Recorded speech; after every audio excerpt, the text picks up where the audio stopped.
Here we are again. Looks like we bought something. So this little review is about this thing that we bought.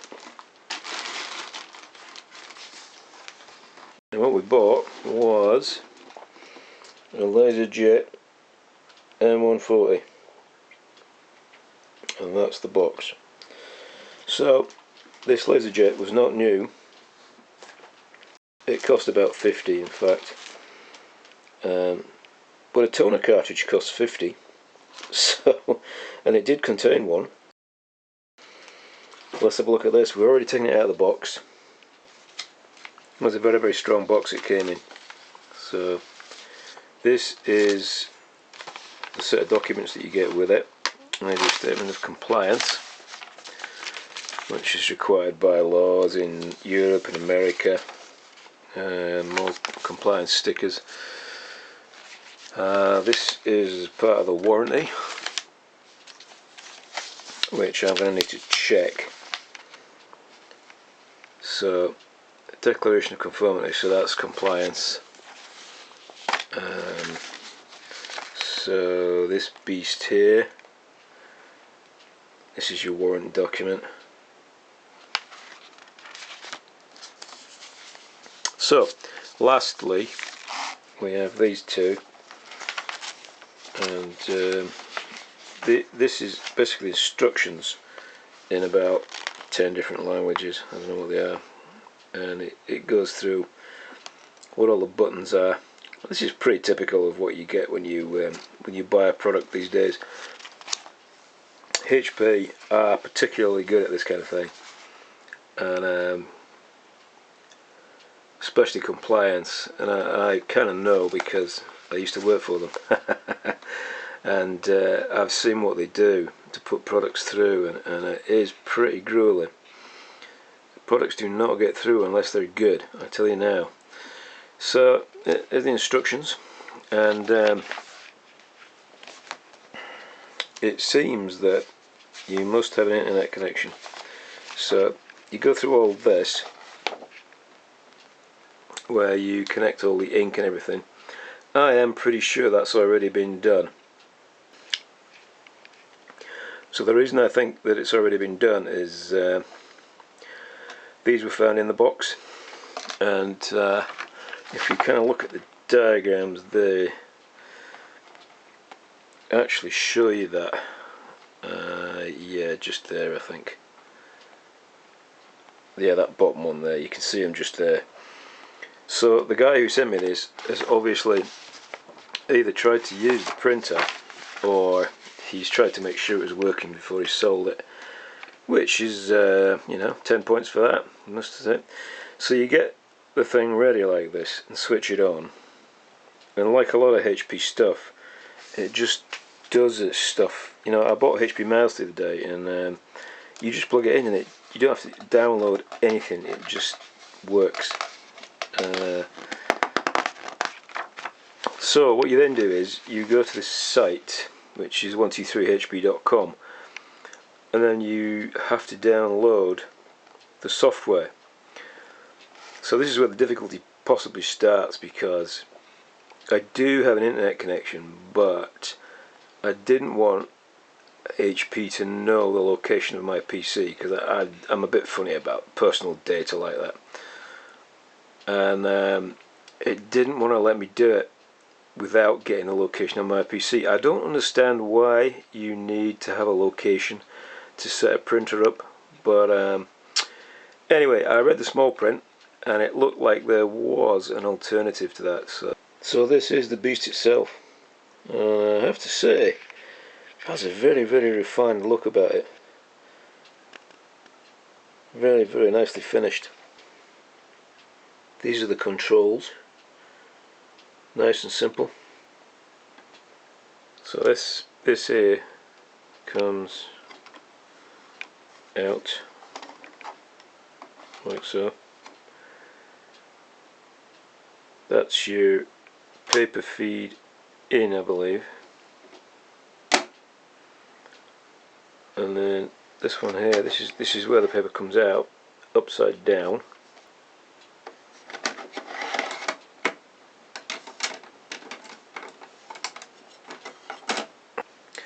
So with most printers you kind of lift this up to get to the toner cartridge inside. So I haven't done that with this because it was already in there and I didn't want to disturb it. So one toner cartridge, as I understand it, fetches around about 50. So that's about the price of the whole thing, which I think is a good deal. On the back we have this alternative. So you've got a main socket here, and you've got a USB. So you can pair it with USB if you want to, if you don't want to use Wi-Fi. So under here you also have a scanner, which you just use in the usual way that you normally would. And if you've seen a scanner before, then you probably know how to do that. This top piece might not be obvious from the video, but that's actually glass. So this machine here, this is the reason why I bought a new one. So this is a great little machine, and it has you know, pull out stops, like there's a paper tray on the back there. It's a bit awkward to it there. It does have a scanner too. It has a menu, which is pretty good graphic. That's pretty nice actually. The way that you can control things with it. They have done a good job of that, I must say. And it is quite old now. This. I think this is the XP405. You do have a tray also with this.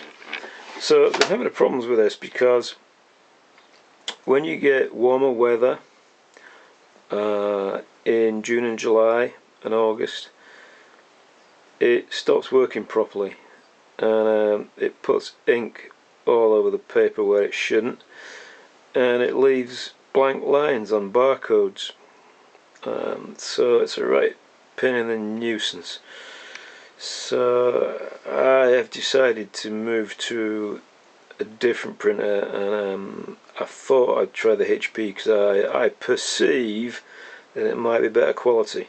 I'm not sure if that's really true, but this is quite old now, and I think it probably is time to upgrade. So one of the other things with this, the Epson, is that the inks, they are astonishingly expensive and they don't last very long. So up on the screen here, this is typically what I use the printers for, and this is why I chose a grayscale printer. Typically printing off labels with barcodes. Essentially the colour Epson is just a waste of time for me. I end up using colour cartridges, but I never use colour. I don't know why the Epson uses the colour to make the black when it's got a black ink cartridge. That's just ridiculous to me anyway. But anyway, so let's just try printing this off and see what happens.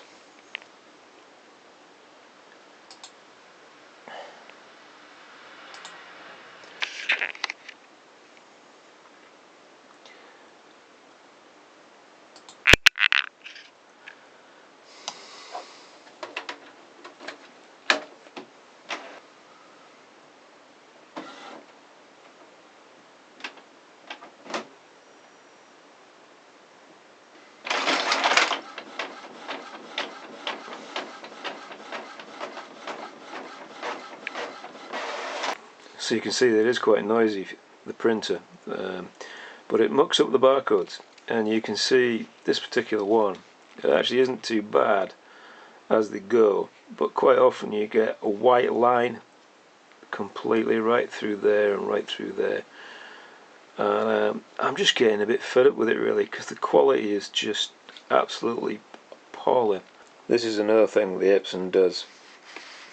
That is supposed to be black. So one last thing with the Epson, when you use the head cleaner, eventually it uses up all of the pad inside the machine, and to add insult to injury, you've actually got to pay to reset the machine. You can't just go and buy a pad, which would be fine. You've actually, I mean, the machine is faulty effectively, and you've got to pay Epson to use the machine again. which is absolutely crazy. So I was a bit irritated by that.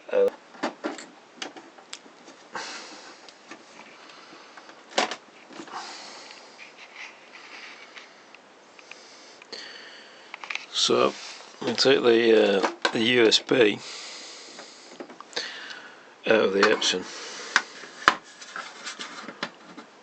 and then I'll put it into the HP.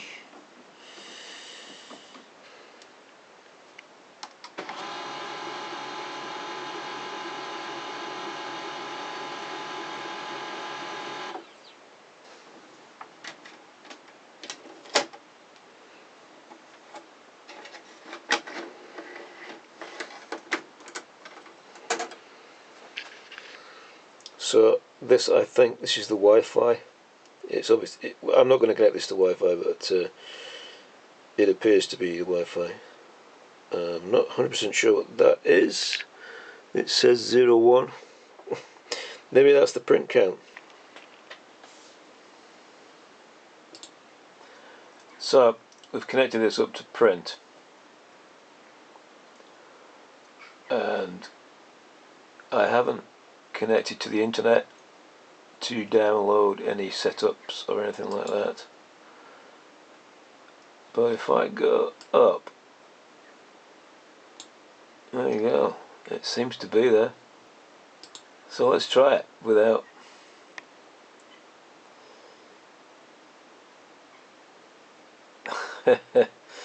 Yeah, it doesn't like it. So if I click print on this,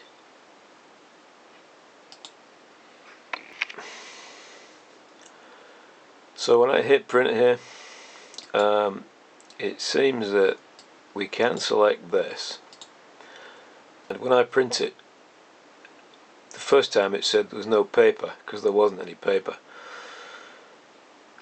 but when I print that, it seems to go. And I haven't downloaded any software from the internet or anything, it just seems to know it's there.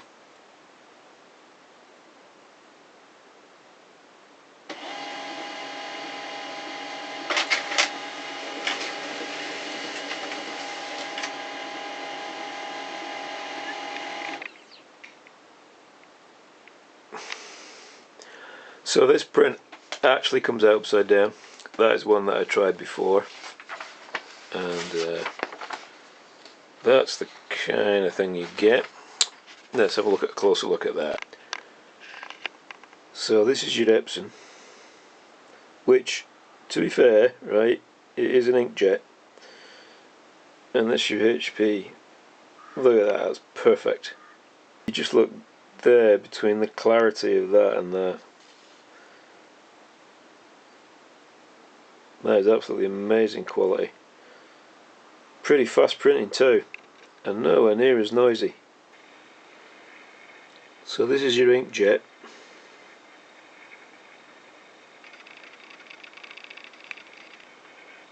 And this is your HP laser.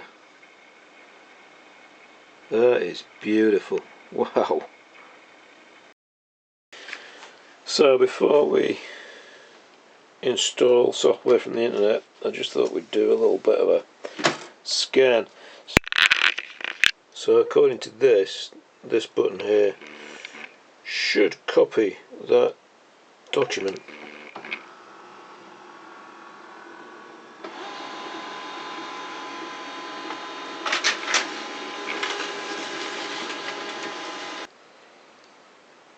So that's your copy, and that's your original. That is not bad, is it really?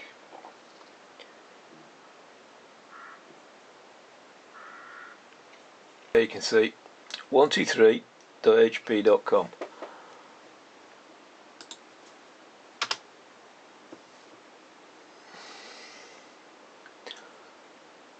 So this is the HP screen, and it says enter your product name here. So I'm going to put M140 in there, and there you go. So the WE requires a HP account, and this is a W.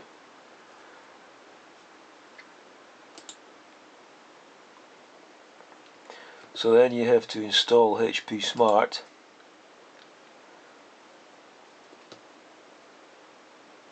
So we're allowing HP to open the Microsoft Store, okay.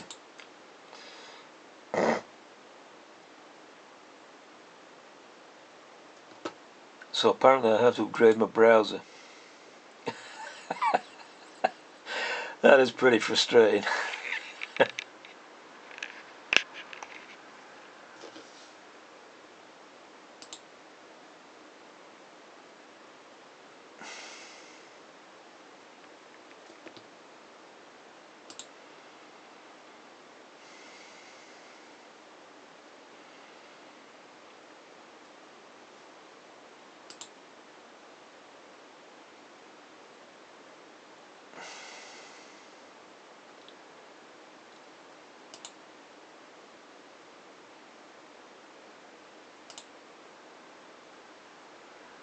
Okay, so we don't need that. So, gonna try again and see what happens. It doesn't like it. So now we've got to download Microsoft Edge because we didn't have an updated version of it, apparently, which is a right pain. You would think that HP would make their software just viable with most versions. I mean, Edge is pretty modern generally. So now it's installing. Apparently that's the updated version. So let's try again.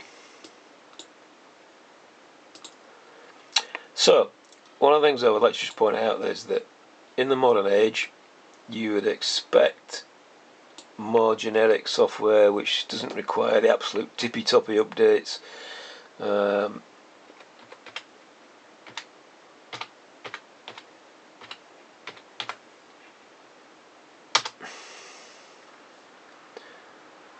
But apparently not, so there you go.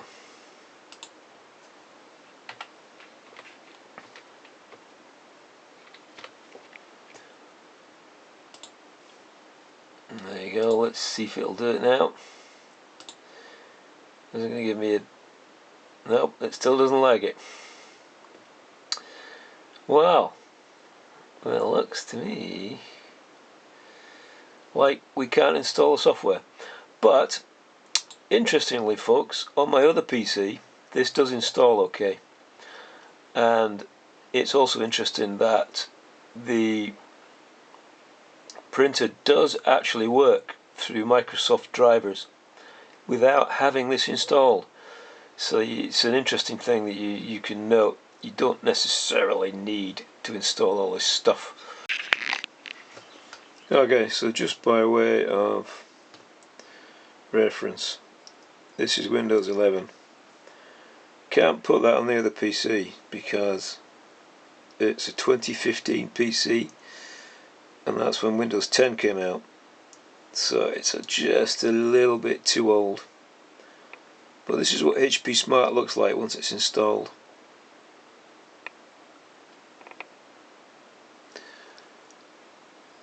So the reason why it's stalling is because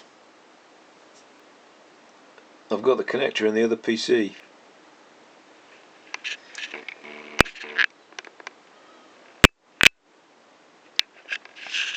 So I'm just wondering now if it is smart enough to work that out. It doesn't look like it, does it? Oh, it has, sorry, yeah, it's come up now. Right, when you finally get to install the thing, it is giving you the basic ink level, but you can go into this thing called printer settings here, and I believe if you look at advanced settings, I think it's advanced settings, it shows you the status of the ink there, and you can go back as well if you want. So this allows you to do software controlled scanning and print documents and printables and help and support, which is the usual thing you get with HP, and you can do photo printing too. and you can also order supplies. I probably will not use any of those features, but there's often a lot of advertising across the top here as well, which you can take off, and you can add further printers to it too. That's quite a nice system, really. The main thing you use probably is printer settings, and this is the information screen which tells you all about it. There's various tools, reports, manage, etc. The main one you're probably going to use is to look at the ink, I would think. So it actually begs the question is, for most people, would you really use this? Do you really need to install this? I don't know so much whether you would. I think there's probably 50% of users who really need software controlled scanning and some of these printer settings and photo printing and so on and so on. So maybe, and people who are excited by tech will probably use all this stuff. But if you are just wanting to plug the printer in and just print something or scan something, as I've just shown you in this video, and that's all you need to do, and it is very simple. Okay folks, so that brings us to the end of this little video. You have a very nice little miniature laser printer which prints with very high quality, very quietly, and very nicely too, I must say. It doesn't seem to require any setting up at all, even on a 2015 PC. However, there have been difficulties with the software, which is not as generic as it could be. I would guess it probably only really works with a 2020 PC, or after that maybe something like that. And apart from that, this thing literally just plugged in and was going, and that was absolutely superb. From my point of view, I got this for £50, and the toner cartridge costs £50, so essentially I've got a free printer there, really, if you think about it. So I think that's a nice little printer, and if you want to buy one, then that's up to you. It's certainly a good replacement for the old Epson inkjet, which is coming to the end of its life, I think. Okay, that's all for me now today. Thanks very much, folks.